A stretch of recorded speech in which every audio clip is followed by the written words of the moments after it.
how much do you give up of your own personal identity to assimilate into a group or an environment, and how much do you try to struggle and retain your own personal identity or your cultural identity or whatever the case might be. And so it is that kind of push-pull of longing to belong to something but also not wanting to be absorbed by it. I've always been sort of interested in how people perform when they're in large groups versus on their own, and how people are swayed by what happens around them. And just even in nature, like how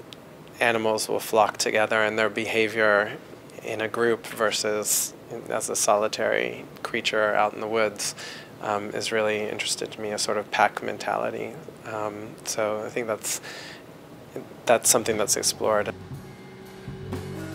I work in a lot of different mediums, and I feel like each medium serves its own purpose within my work. And the photographs, although they're kind of dreamlike, they are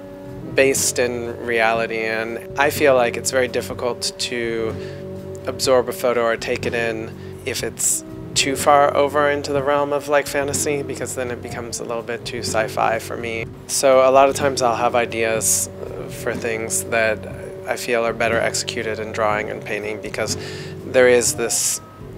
suspension of belief that you automatically give to a drawing or painting, because it is about fantasy in this made-up space. I decided to investigate my own family history, and so I started working from old family photos of relatives that had lived in Cuba, and a lot of them I hadn't even met, and it sort of fed into this idea of storytelling and family history and how things become exaggerated. I've always been attracted to things that have this dichotomy in a way, like things that are beautiful but grotesque, or things that, you know, attract and repulse. When I hear people refer to things as post-apocalyptic, it sounds a little bit dreary or hopeless, and